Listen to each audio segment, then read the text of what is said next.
नमस्कार।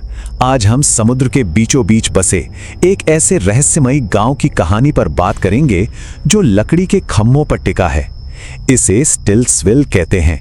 यह किसी हॉलीवुड फिल्म का सेट नहीं बल्कि एक हकीकत है। लेकिन इन खंभों पर टिके घरों ने हमारे सामने प्रकृति और विज्ञान के कई बड़े सवाल खड़े कर दिए हैं। आइए इस विश्लेषण को बिना किसी देरी के शुरू करते हैं। ये अनोखी जगह 1930s के दशक में बनाई गई थी। सोचने वाली बात यह है कि इतने खतरे के बावजूद लोग यहाँ से जाना क्यों नहीं चाहते। दरअसल यहाँ के निवासियों के लिए ये जगह सिर्फ ईंट पत्थर या लकड़ी का ढांचा नहीं है। उनके लिए ये एडवेंचर, आज़ादी और इतिहास का एक जीता जागता प्रतीक है।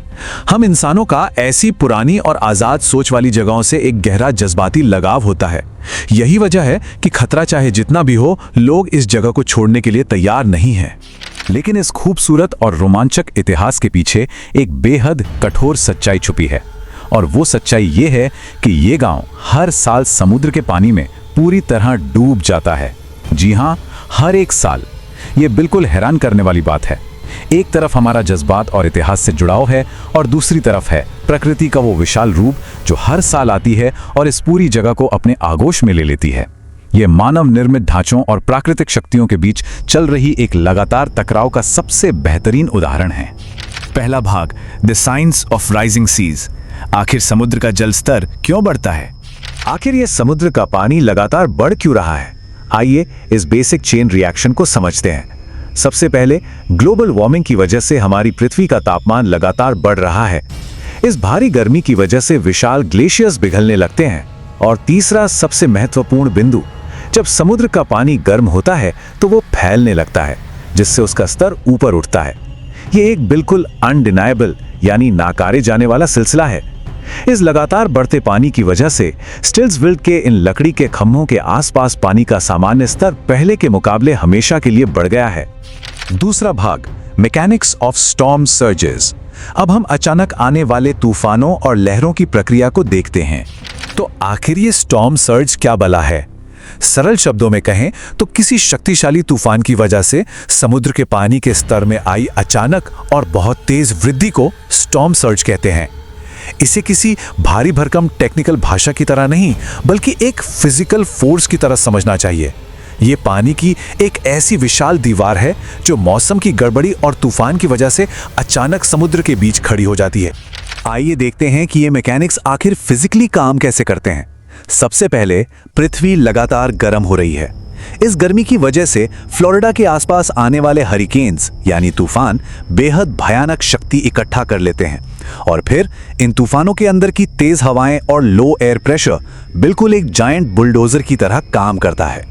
ये दबाव समुद्र की विशाल लहरों को फिजिकली पुश करके सामान्य से कई फीट ऊपर उठा देता है। सटीक भौतिक विज्ञान यही है।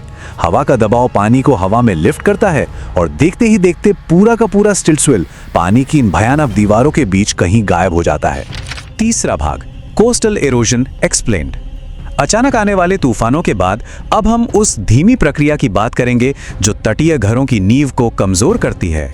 तटीय कटाव यानी कोस्टल इरोजन के असर को हम इन दो स्थितियों से समझ सकते हैं। एक तरफ है 1930 के दशक में बनी बिल्कुल मजबूत और स्थिर नींव, एक स्टेबल फाउंडेशन, और दूसरी तरफ है एक इरोडेड फाउंडेशन जिसे समुद्र की तेज लहरों ने टकरा टकरा कर पूरी तरह कमजोर कर दिया है। इसे बिल्कुल इस तरह समझा जा सकता है जैसे किसी लकड़ी पर लगातार रेगमाल यानी सैंडपेपर रगड़ा जा रहा हो। समुद्र की लहरें लगातार एक ठोस बुनियाद को धक्का मारती हैं, मैकेनिकल तरीके से उसका हिस्सा काटती हैं और अपने साथ बहा ले जाती हैं। इस लगातार अटैक से लकड़ी के खंभों की नींव अंदर ही अंदर बिल्कुल खोखली होती चली जाती है। चौथा भाग, अ ग्लोबल कोस्टल वार्निंग। स्टिल्सविल से आगे बढ़कर अब हम पूरी दुनिया के बड़े शहरों पर इसके असर को देखते हैं।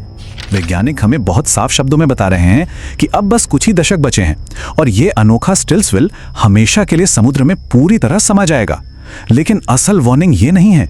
असल चिंता की बात यह है कि दुनिया के कई बड़े कोस्टल शहर आज बिल्कुल इसी हाई रिस्क पर खड़े हैं। ये स्थिति हमें सच्चाई का आईना दिखाती है।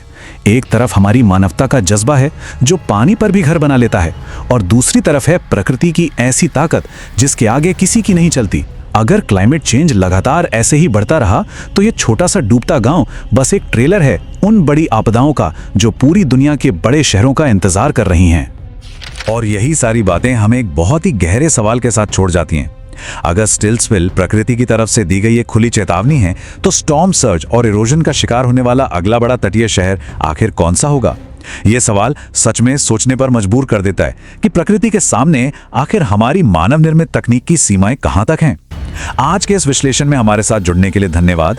उम्मीद है कि इन जानकारियों से स्टॉर्म सर्जेस और कोस्टल इरोजन के मैकेनिक्स को आसान भाषा में समझने में बेहतर मदद मिली होगी।